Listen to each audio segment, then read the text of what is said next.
आज हिमाचल प्रदेश में लोकतंत्र की दृष्टि से ये एक तरह का काला अध्याय आज का ये दिन इस रूप में जाना जाएगा। भारतीय जनता पार्टी की सरकार ने पूर्व में एक निर्णय लिया था कि जिन लोगों ने इमरजेंसी के दौरान जेल की सलाखों के पीछे दिन नहीं महीने गुजारे, 19 महीने, 21 महीने, 15 महीने, 16 महीने और कई तरह की यातनाएं उनको दी गई। जब 1975 में इमरजेंसी लागू हुई थी, उस इमरजेंसी के खिलाफ जिन लोगों ने आवाज बुलंद की थी और इसी बात को, उनके इस योगदान को इमरजेंसी के लिए समाप्त करने के लिए जो संघर्ष किया उन लोगों ने जेल की सलाखों के पीछे, और जिसकी परिणति ये हुई आखिरकार 1970 में जब चुनाव हुआ तो कांग्रेस पार्टी बहुत बुरी तरह से हारी थी। इस वक्त जिस कांग्रेस पार्टी ने देश के ऊपर आपातकाल की वो स्थिति पैदा की थी, यहां तक कि उस वक्त की प्रधानमंत्री इंदिरा गांधी भी चुनाव बाहर गई थी। इसलिए उन सभी ऐसे लोगों का जिनका बहुत बड़ा योगदान लोकतंत्र की रक्षा के लिए रहा, उनको स्मरण करते हुए हमने हिमाचल प्रदेश में एक योजना हमने शुरू की थी और जिसका नाम लोकतंत्र प्रहरी रखा था और जिसको हमने कानून का रूप दिया था, एक्ट ला करके हिमाचल प्रदेश की विधानसभा में उसमें पारित किया था। और उसके तहत बहुत बड़ी संख्या नहीं, बहुत थोड़ी संख्या थी, लगभग 80 के लगभग वो जीवित, 80-82 के लगभग जीवित आज की तारीख में से उनमें से संख्या है। और उनकी प्रॉपर वेरिफिकेशन की गई थी। जिन जिन लोगों को लोकतंत्र प्रहरी के तहत ये सम्मान राशि देने का हमने निर्णय किया, उनकी वेरिफिकेशन हुई, पूरा रिकॉर्ड जेल से, पुलिस स्टेशन से, सब जगह से लेने के बाद ही सारी ये योजना बनी थी। लेकिन कांग्रेस के नेताओं को लगा कि ये हमारा अपमान है, हमारी नेता ने इमरजेंसी लगाई थी, उनने जो भी निर्णय किया था उचित किया था, गलत कुछ नहीं था उसमें, और इसलिए उनने पार्टी हाईकमान के आदेश के मुताबिक आज एक जो बिल जो हमने हिमाचल प्रदेश विधानसभा के अंदर पारित करके लोकतंत्र प्रहरी के लिए जो सम्मान राशि देने का निर्णय किया था, जिसमें 12,000 और 20,000 रुपए का प्रावधान था, उसको रिपील करने के लिए उस बिल को लाया और आज उन्होंने उसको रिपील किया।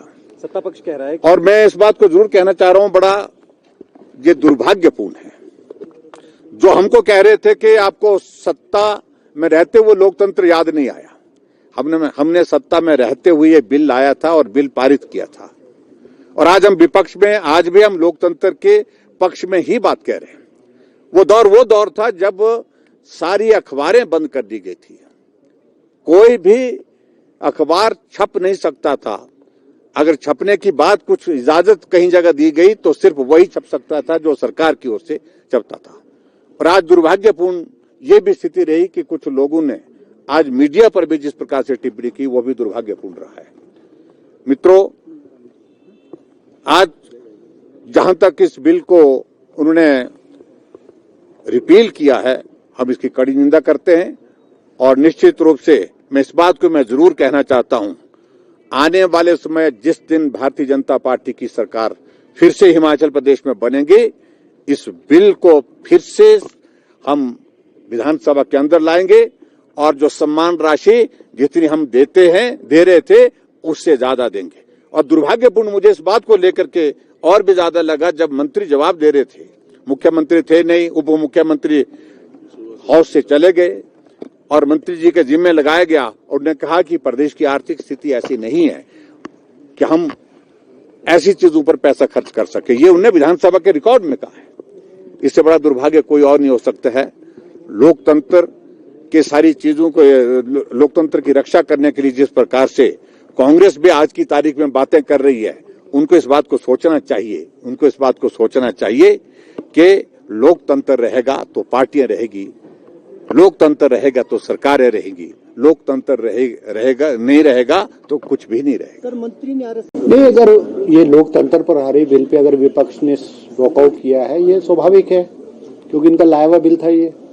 ये तो एक उदाहरण है हिमाचल प्रदेश और हिंदुस्तान के इतिहास में कि सरकारी धन का दुरुपयोग किस तरह से अपने पार्टी के लोगों के, अपने चहेतों के लोगों को दिया जाए, और विशेष करके वो लोग जो समाज में उच्च पद पे बैठे हों, जो समाज में साधन संपन्न लोग हों। ये तो एक उदाहरण है, और मैं बधाई दूंगा अपने मुख्यमंत्री श्री सुखविंदर सिंह सुक्खू जी को और मंत्रिमंडल को, जिन्होंने इस बिल को निरस्त करने का जो है फैसला लिया है। इस बिल को निरस्त करके जो है हम लगभग कोई 3 करोड़ 44 लाख रुपए बचाते हैं।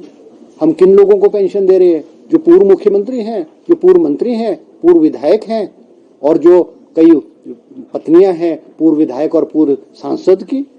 उनको तो वैसे ऑलरेडी फैमिली पेंशन मिलती है। विधायकों की जो पत्नियां विधायक के परिवार है या सांसद है, उन लोगों को ऑलरेडी पेंशन मिलती है।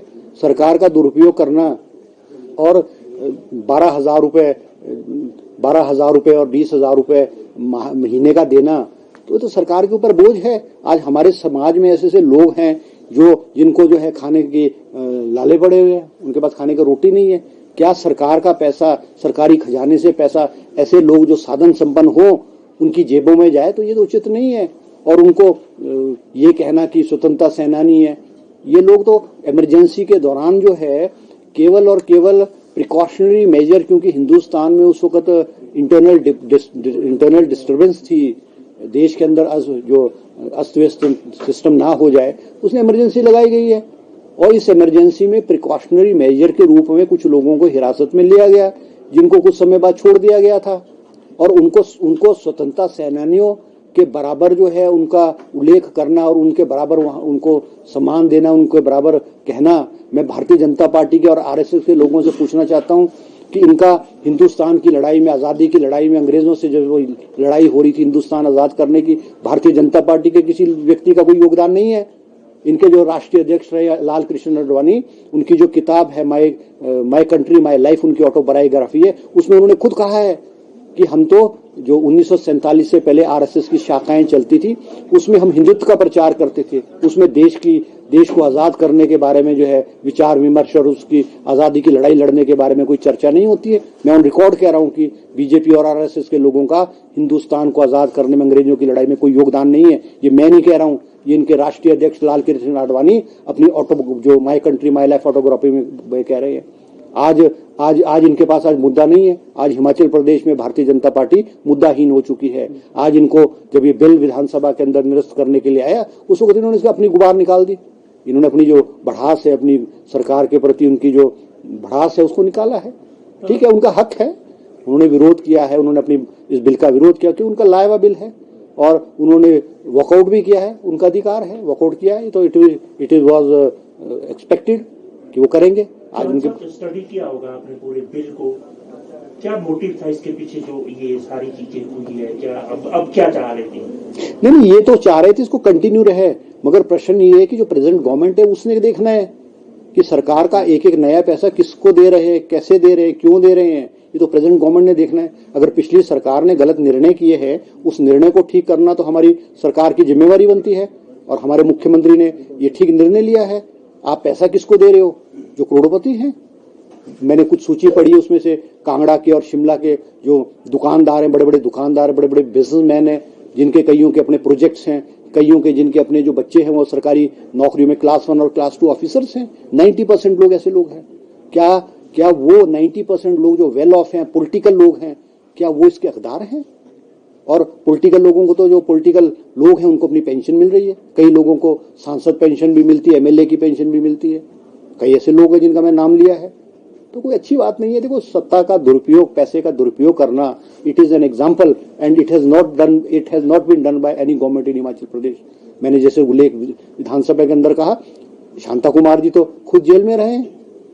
शांता कुमार जी को तो इन प्रहरियों की सुखद याद नहीं है जब 1977 में वो पहली बार मुख्यमंत्री बने।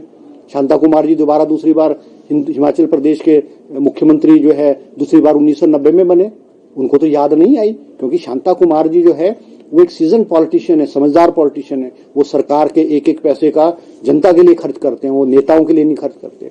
उन्होंने कभी ऐसा सोचा भी नहीं प्रेम कुमार धूमल जी 2 बार प्रदेश के मुख्यमंत्री रहे, उन्होंने भी नहीं सोचा पॉलिटिकल लोगों को राजनीति के लाभ देने के लिए या उनको फाइनेंशियल वेल ऑफ करने के लिए अपने आरएसएस के लोगों को देने के लिए शांता को धूमल साहब ने भी नहीं सोचा। It is only mister Jairam Thakur former chief minister जिन्होंने सत्ता जो अपने जो सरकारी धन है उनको अपना धन समझ करके जो है उसकी धज्जियां उड़ाई। It is an example. It has not done by any state in India. It is only Himachal Pradesh which has done this. Himalayan Public Senior Secondary School, Nagrota, Bangwa, Kangra, Himachal Pradesh. Admissions open. Nursery, LKG, UKG to 12th. Science, Commerce and Arts.